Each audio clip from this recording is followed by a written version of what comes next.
Welcome to the channel. I'm Coach and I'm your go-to source for anything related to NXT and TNA. And tonight we just had Emergence and the show was very good. It was a really good show. I was honestly really surprised because going into it I was kind of iffy on it all. But what made this show for me was the genuine surprises that came out of it. Like in wrestling right now in general, there's not a lot of genuine surprises. Everything feels planned out months in advance. And while that's fine, it does create a bit of boringness in the product because you know something's gonna happen, you're just waiting for that build up. There's nothing that just happens that's like, whoa, this is out of nowhere. I wasn't expecting this at all. And we got a lot of that tonight. Like, I was genuinely surprised. I was on the edge of my seat for some of these stuff. So let's look at what happened. So the first match of the night, which was exactly what I was talking about these surprises, is Zachary Wentz winning the X Division Championship. What the hell? I was not expecting that. Going into this match, my want was for Hammerstone to win. My expectation was for Speedball Mike Bailey to retain because his reign has been really short. But Zach Wentz won. I don't think anyone expected this. I don't think you could have told me going to this pay-per-view Wentz was going to win. Because even if you mentioned that, I was just going to assume Wes Lee was going to come out, attack him, build up to their match at No Mercy. No, he won this match. He climbed up, grabbed that title. A totally unexpected result for me, and I can't believe they went this route, but it's very well deserved. Wentz is the person that has probably benefited most from this TNA and NXT relationship. Yeah, you can say Joe Henry, but Joe Henry already had that momentum going to NXT. Wentz went to NXT. He competed there, had this feud with Wes Lee, and he's really elevated himself on the mic in doing everything. So this is very well deserved, and as the least interesting member of the Rascal, he suddenly has become a very integral part of both brands. We followed this up with a match I don't really think should have been on the pay-per-view, which was Steve Maclin defeating Eric Young. Sure, they had a rivalry. It was a fine match. You can always rely on these two to put on a good match, but I don't think the build was there to put this on the pay-per-view. You could have very easily put it on another episode of Impact and it wouldn't have felt out of place. It just didn't feel like a pay-per-view match. But this does bring up a bigger question that's happening in all of wrestling right now, and especially within the WWE, is it okay to have short pay-per-views with a very few matches? Or would you rather have a lot more matches but not have that build on it? I prefer the former because I think if you have 5 matches on the card, that's fine as long as they all feel important. This match, the pay-per-view didn't need it, and if you took it away, the show wouldn't have lacked anything. And that goes for AEW too, who puts on way too many matches on their pay-per-view with very little impact to the overall story. So it's something that's a problem in wrestling right now. Then, once again, we had the sole knockouts match on the card, which was Jordynne Grace and Spitfire defeating Militia and Ash by Elegance.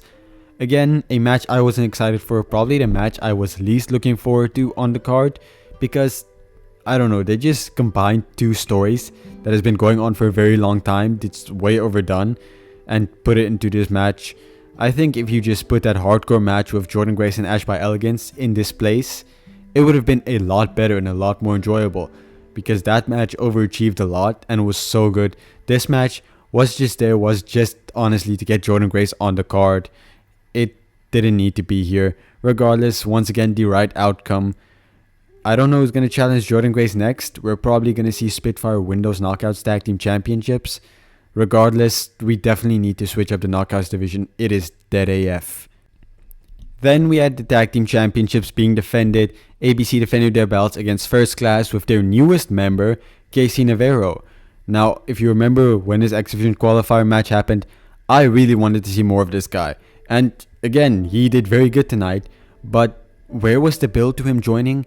Like, okay, First Class attacked ABC on this week's episode of Impact, and then they got this Tag Team Championship match, right? All makes sense so far. I wanted to see this build a bit more because I thought this could be an amazing feud and really elevate this Tag Team division, but I'm fine with having it here. What I'm not fine with is, where does Casey Navarro mix into all of this? Like, he just came out of nowhere. There was no build up to him joining, no mention of him joining. He just appeared. He has no relation to this feud at all. He's just here. You couldn't have given this to Rich Swann instead? But okay, I didn't like this at all. You could have done a lot more of this is all I'm saying, and you wasted it here. And our last match before the main event was the entirety of the system facing the babyface conglomeration of the Hardy Boys, Joe Henry and Mike Santana. A really good match. I was very satisfied with what happened with this match, but now I think it's time all of these guys move into something different. Like I said before, I would have liked to see this match be something like a Lethal Lockdown match. Bring something like that back, because it felt like there's so many people, there's not going to be enough time for everybody to get their spots in. And this match was really fun. I was really happy seeing all of these guys. Lots of guys I liked. A really good match. The system won the match, which was fine. I think they needed this victory more than the babyfaces needed the victory. So it was good. It builds them up, makes them look like a threat once again. I'm just wondering, where is all of these guys going now? What's going to happen with them now? And especially on the side of the babyfaces, because the Hardy Boys aren't signed to TNA as far as I'm aware. If I'm correct here, correct me if I'm wrong, the Hardys are on a paid per appearance basis. And Joe Henry is pretty much an NXT guy now. If you've seen the news, they have this working relationship with NXT. Joe Henry's working at the Performance Center and everything. He's pretty much already signed by WWE unofficially. And Mike Santana isn't big enough of a star yet to go into a main event feud. So I'm wondering what's happening with them. But with the system, I'm fine with all of these guys. They're all still very good. All play their roles well. So it's only really the baby faces I'm a bit worried about. And then finally, we reached the main event, which was Josh Alexander going up against Dolph Ziggler, Nic Nemeth, my bad, for the TNA World Heavyweight Championship. A 1 hour Iron Man match. And it was really good. It was as good as you can expect from these two guys. Nic Nemeth got the first 2 falls, and then Josh Alexander, around 45 minutes into the match, got 2 falls quickly into succession, but Nic Nemeth ended up winning the match. But as good as the match was, nobody's going to be talking about the match itself. Everyone's going to be talking about what happened after the match. JBL arrived in TNA. What the hell? Nobody was expecting that. I wasn't expecting it. Again, one of those stuff where if you told me this was going to happen, I most likely would not have believed you at all. But it was a pleasant surprise. My only question is, what's going to happen? Is he going to manage someone? Obviously, he's going to bring a lot of eyes to TNA, and I think that's what's most important. But he's not going to wrestle. He's not going to wrestle. I know he made an appearance in GCW, I believe, a while ago, but he didn't wrestle, and he's definitely not going to wrestle here. Maybe he's going to join the commentary team, or he's going to manage someone. That's the most likely thing. But I'm curious. I want to see what's happening. And if you want to see what's happening, you should like and subscribe and join this community, because I cover TNA every week. Sorry for the self-promo, but I just needed to. But as always, we've reached the end of this video, and at the end of all of my videos, I give the show a ranking, and tonight's show was a 5 out of 10. Honestly, it was a bit disappointing for what it could be. Some of the matches shouldn't have been on the card, and some of the matches honestly just didn't live up to the expectation. Like, why was PCO and the surprise guest appearance on the pre-show? That was so hyped up to be something special, and you put on a pre-show? Why? I was excited for that. Again, I watched the pre-show just to watch that match, but it felt like a waste.